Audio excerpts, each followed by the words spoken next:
I'm just a pretty girl with an ugly smirk. You convince yourself that it's one of my quirks again. Too high, you can choose. Hello friends, welcome back to my channel. Welcome if you are new. Today we are starting a brand new reading vlog and I am so excited because I'm starting yet another series. I know I've got a few series ongoing on my channel, but I'm not weekly vlogging anymore, so it gives me a chance to do more of these themed vlogs, which I'm loving. So this is not a unique concept at all. Cassidy's done a version of it, like reading my friend's favourites. Jade from Jade Reads did a read it like when she picked from her friend's favourites. Becca's got something going on at the moment where she reads her friend's favourites. It's been going on for years, and I just thought I would do that because I wanted to do some themed vlogs, and this is just a great time to do something like this.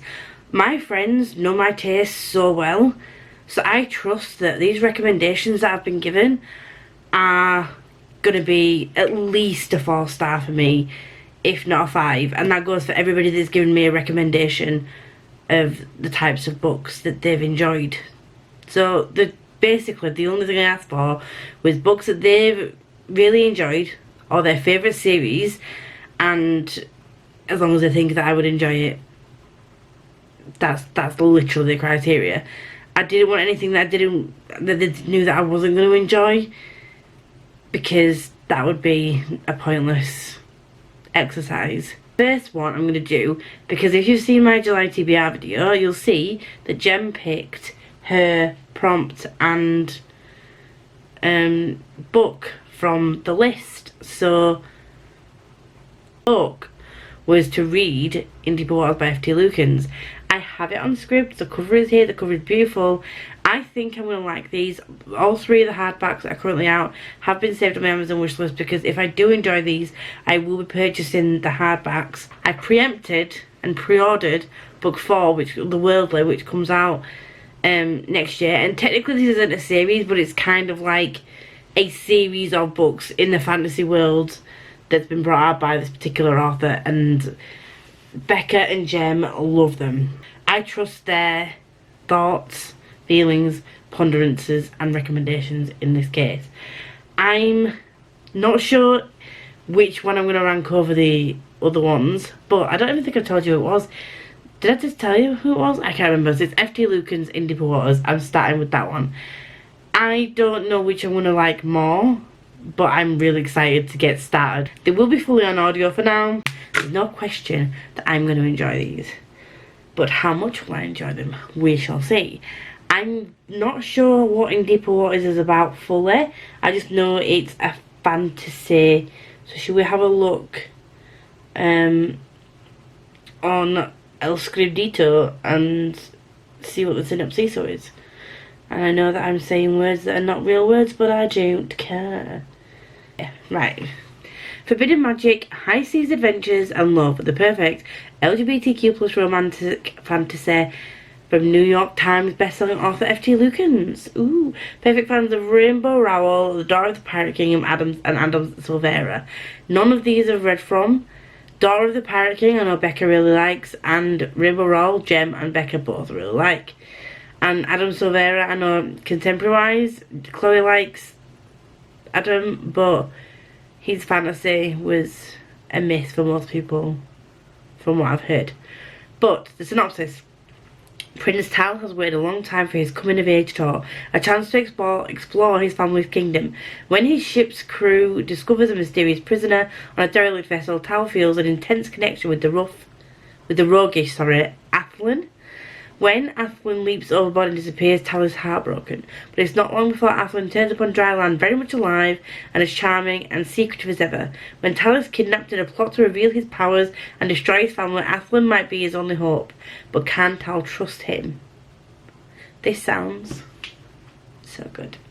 So good.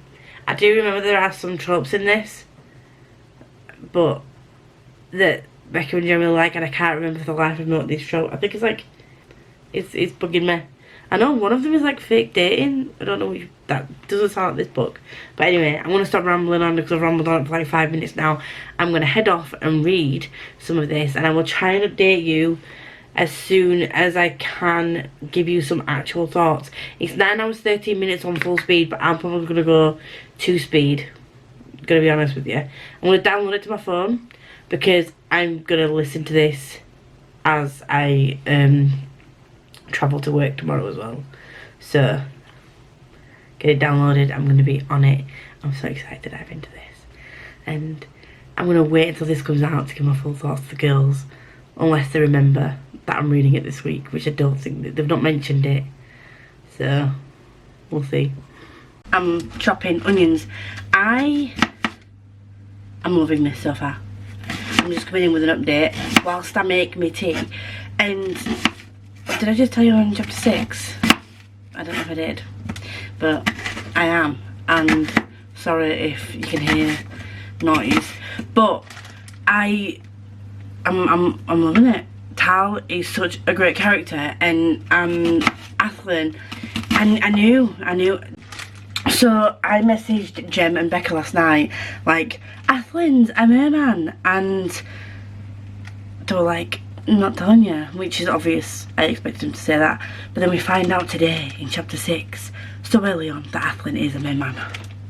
I just knew it. I knew it because I don't know. I just felt like it was, because it was kind of hinted at it. You know, it's about water, and I don't know. Maybe yeah. Anyway, I was right, and I love it.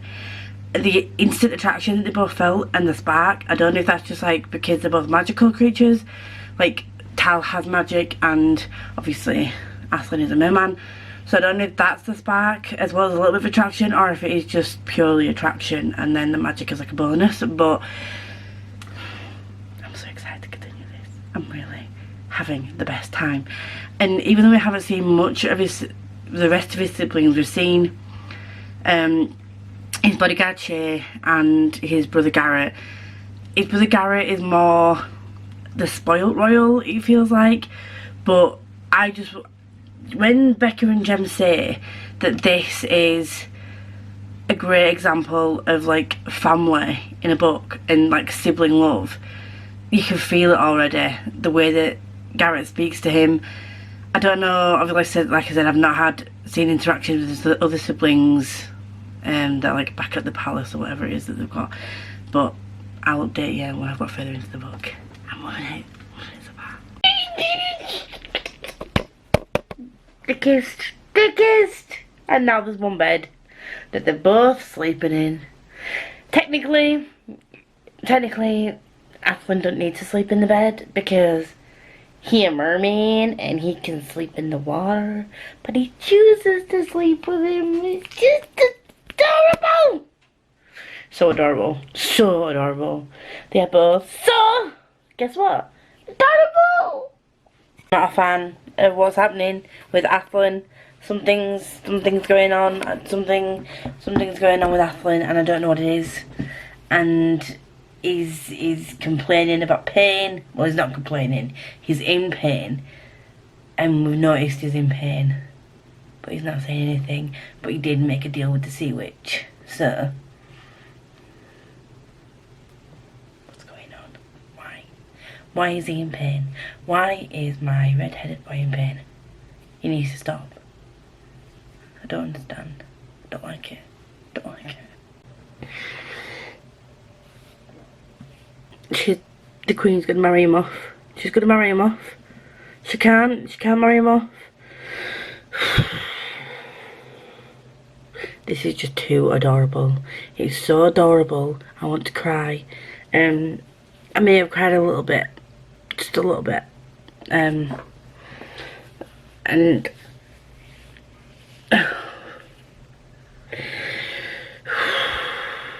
may have cried just a little bit.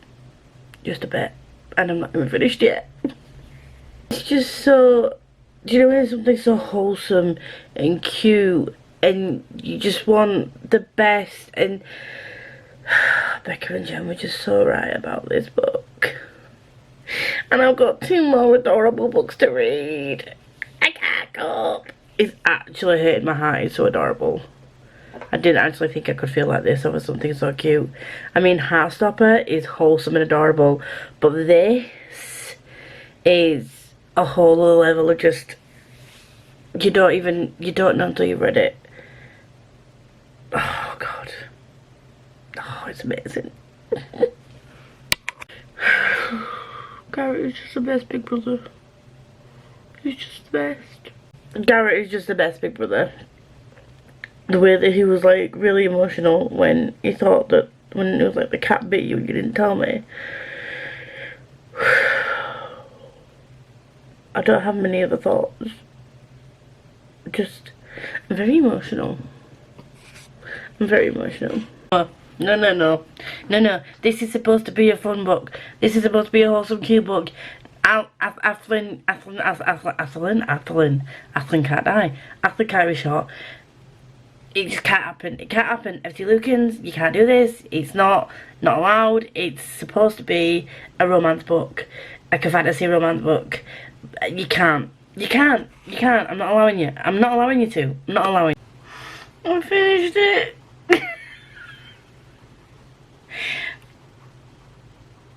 It was so adorable. How many times can I say adorable in a vlog? I loved the family vibes, like the pure acceptance and love and oh, I was tearing up at sad bits. I was crying at happy bits.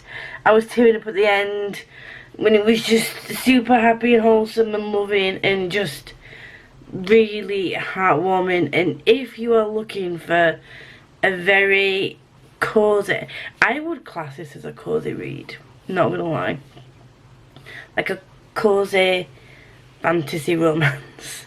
It literally just warms your heart up and it's just like a hug in a book. And FT Lukens' writing is just impeccable.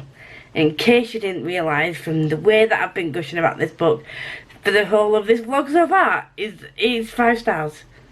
I can't give it any other. I can't give it any other rating. It made me laugh, like the way that the siblings bicker and like tease each other, and it made me smile when they were just, everything just made me smile. Apart from the sad bits that made me sad. But as I said, it's a cute little my fantasy. It wasn't gonna hurt me. I told myself this because I feel like if it would hurt me like that, then the girls would have warned me. And Becca and Jem, if you hadn't have warned me and it had have hurt me, then I would have been mad. But they did say that I would like think it was amazing. And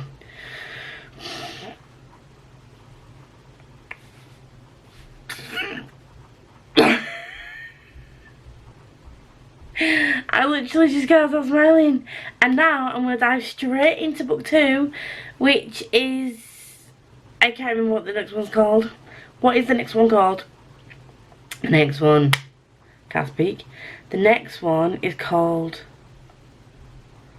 So This Is Ever After. Is that the first one? Have I read it in the wrong, I've read it in the wrong order, I think. I need to check with the girls. I think I've read it in the wrong order. Oops. Sorry. If I haven't, I'm not sorry. Hi, so I think So This Is Never After is book 2. And we're just gonna go with that, okay? And I'm gonna read you the synopsis because I did that for book 1. So we're just gonna switcheroo and then have a look at this. So, ooh. 3 months to find your true love, save the kingdom and secure the throne. It's all a breeze from here, right? Wrong. Arik didn't think about what would happen after he fulfilled the prophecy.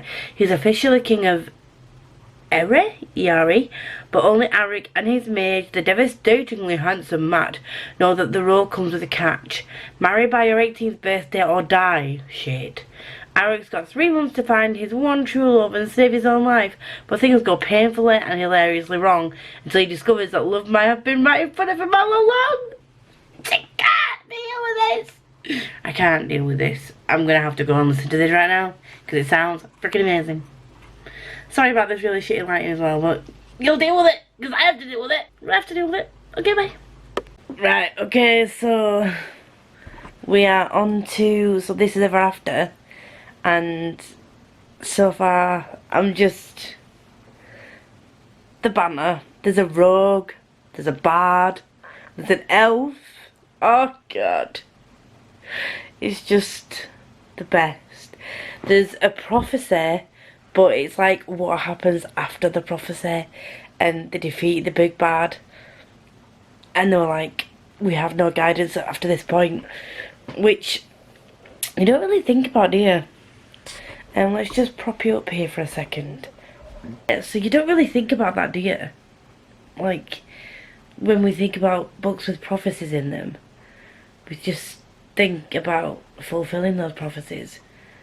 And it's like, well, what happens after that?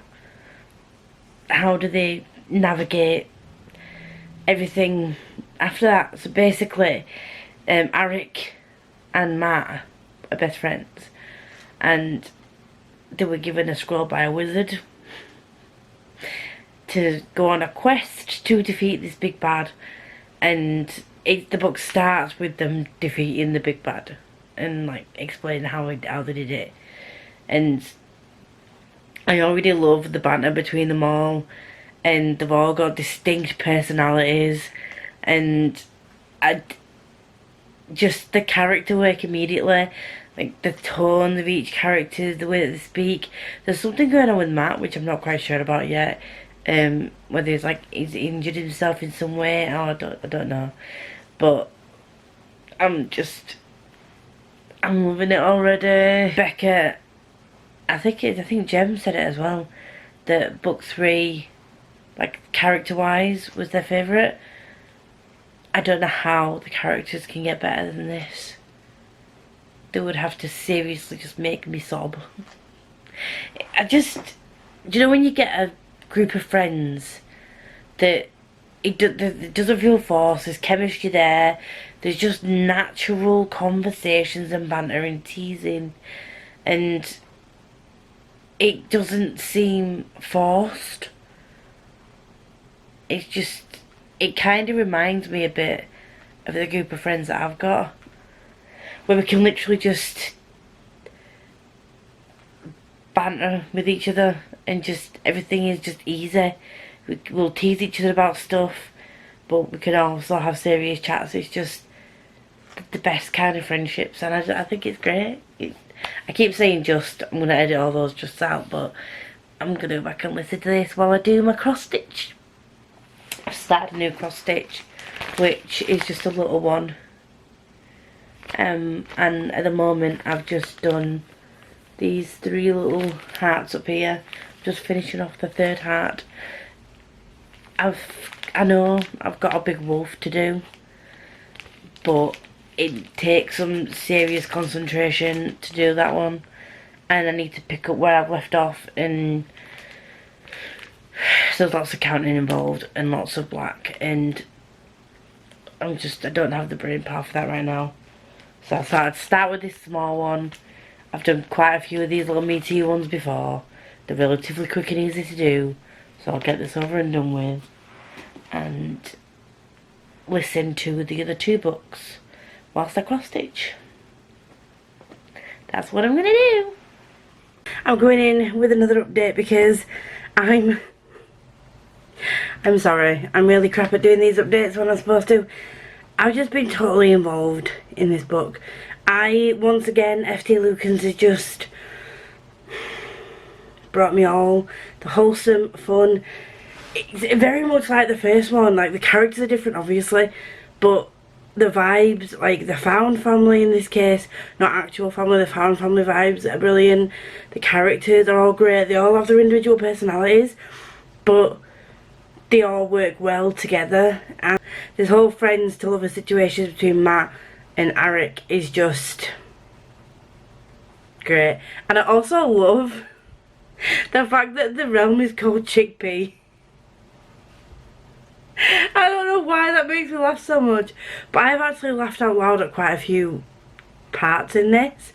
At the moment I've not felt the sadness that I have in the previous book, but obviously the situation that they're going through is very different, I do love the concept of like what happens after a prophecy, and these kids are trying to muddle through. So Eric became king and he's only 17, and we're finding about the backgrounds and where they came from, and all of them came from like a commoner background. None of them were nobles prior to this. So we've got this very grumpy butler type concierge guy who is very much trying to teach them how to be proper, and just they're not coping well. It's in parts it's funny, but in parts it's getting quite serious. But again, it's like a fantasy romance. It's quite obvious that it's going to end happily ever after, but you still feel the stakes when you're going through the story. And yeah, I'm excited. These books are just the vibes I needed right now. I really needed this, and it's just giving me the warmest, coziest, happiest feelings while reading. That feels so good. 5 stars. Ignore the thing. I'm gonna be getting a shower and I'm not washing my hair, but I finished it. It was adorable. It was great. It was all the feels of happiness and light and love and friendship, and just the best thing that I've read in ages. And I really just think that if you want a cozy fantasy romance, just all the good things that makes you feel all the happy feels, then you need to pick up F.T. Lukens. Their writing is just... Don't get me wrong, I do love a high stakes political fantasy that gives me like battles and political intrigue and betrayals and death, and but I also love this.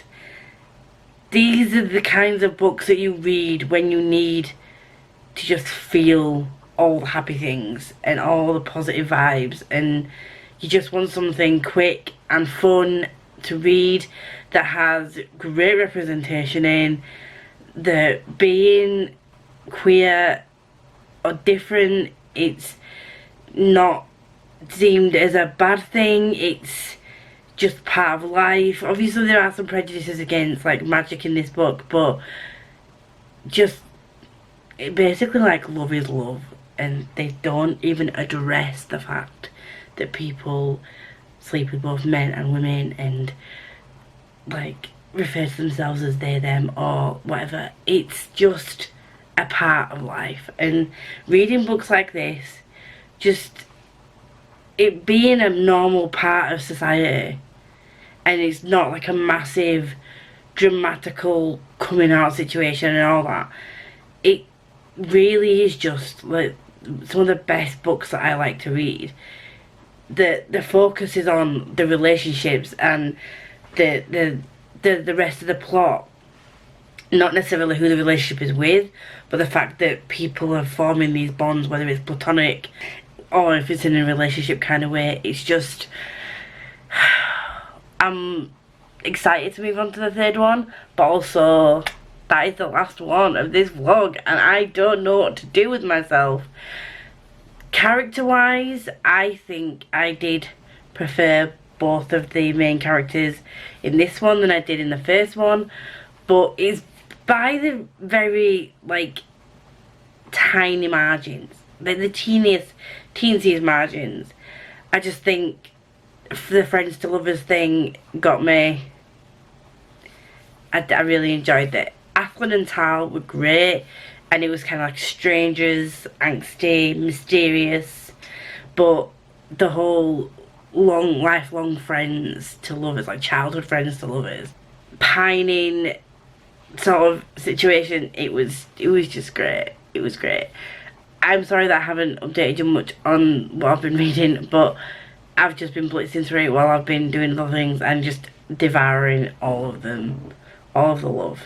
So yeah, I'm gonna go read book 3 now, and I'll speak to you soon. Hello, I am now 9 chapters in to spellbound, and I'm Rook and Son are just so angsty and just snippy and adorable, and I think the main point of this vlog is just that every character is freaking adorable. That's all it is. Just adorbs. Pure adorbs. Yes. I used a stupid toy reference, don't at me. Anyway, I didn't tell you what this one was about, I don't think. Did I?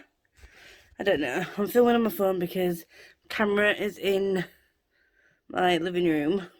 What is going on with this ponytail? I look very orange. But anyway, never mind. So this is about Edison Rooker that doesn't have any magic. But he goes to apprentice for Antonia Hex, who is one of the best sorcerers around. And she has this like rivalry with another sorcerer called Fable, and Fable has an apprentice called Sun. And then it's Rook and Sun, Sun and Rook. And it's just great. Like, there's a past that they don't know about Antonia, that Rook doesn't know about Antonia. She gave him a name, which she's not supposed to do. She's got some issue with the consortium. You know, it's kind of like the clave, but in this world. And if you've read the Shadowhunters, you know what I mean by the clave. And they're just trying to suppress their magic. And we found out the reader has found out what happened to a previous apprentice, but Rook doesn't know yet. And Rook doesn't know why she's being so secretive. But we're going to find out. I'm really worried. So Rook has also created this thing called a spell. What did he call it? A spellbinder? Spellfinder? Spellbinder. Which Antonio don't like the name of, but it is what it is. And it can find the ley lines. And because he doesn't have magic. Did I say that? He doesn't have magic. And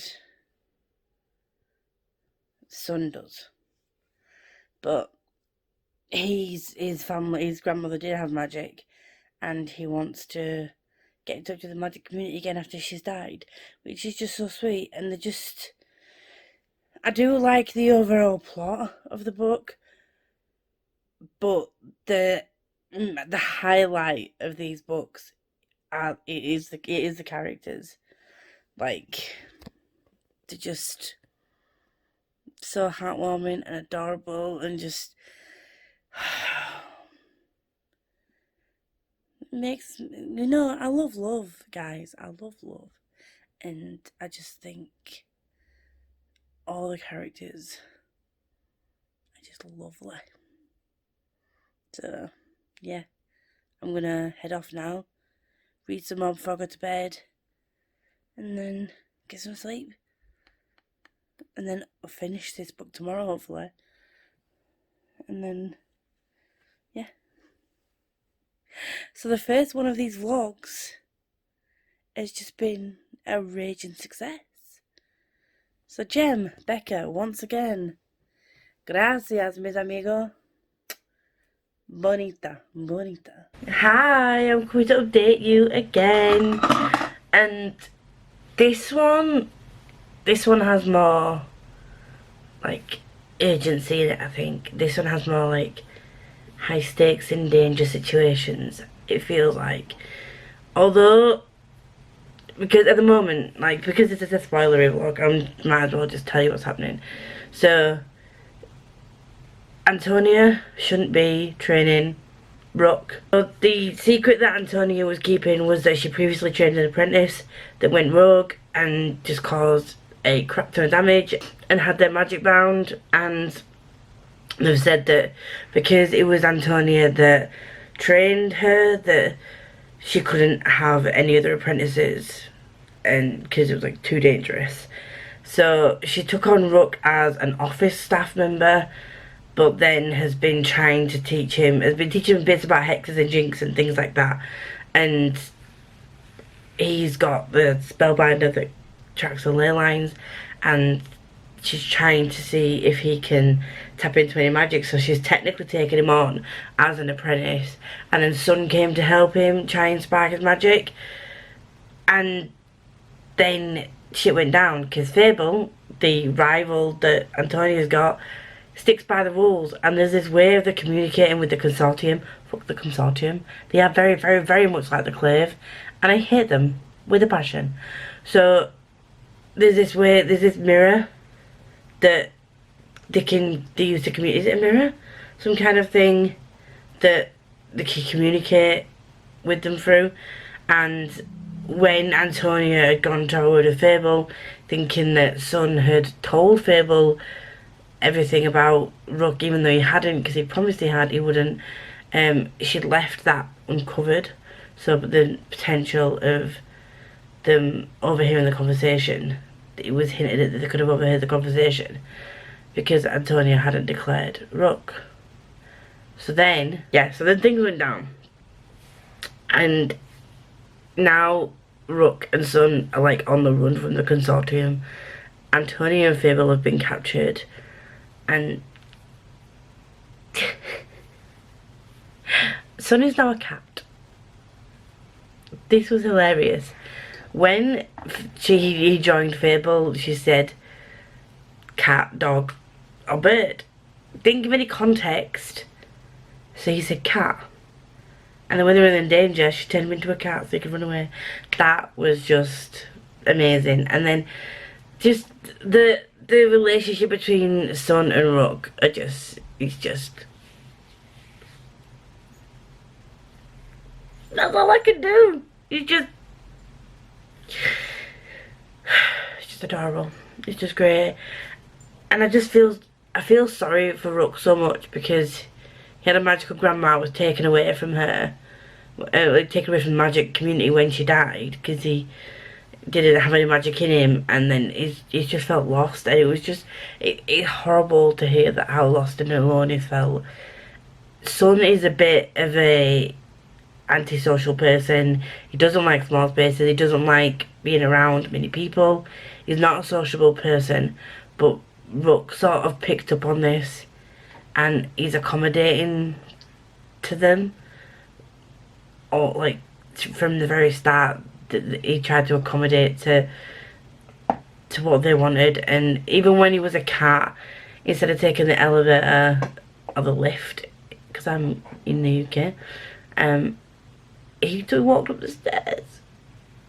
Oh, it's just the cutest thing. The cutest thing. I am now on chapter 16 of 27, and I'm gonna keep going. This whole vlog is gonna be me telling you how adorable all these characters are. But like, if I'm going to go critically as well, I feel like the writing's really good, the building the atmosphere, and just the relationships and the character building. F.T. Lukens as a person has created these characters, and they are all great. Everything about this is great, and I don't do co-pile anymore, but had I done co-piling at the moment, they all would have been 10s across the board so far. So yeah. Hello. I forgot to update you when I finished Spellbound, so here we are with the update. I finished it. It was 5 stars. Are we surprised? We're not surprised at all. That's it. Bye. No, I'm joking. I thought this was the best out of all 3. It's like I said before, it's very, very small margin on which is the best, because they have, there's no downside to any of these books as far as I'm concerned. It is just pure, there's stakes in certain parts of it, but the majority is just pure joy and heartwarming wholesomeness, love, friendship, family, just bonds of some kind, whether it's familial or friendship or whatever. It's just great. There's not much outside of the where they are. Like, there's not much world building outside of the immediate area that they're in. But what little world building we get, like the outside space, it's good. We don't need all that. We don't need this epic high fantasy, massive scale.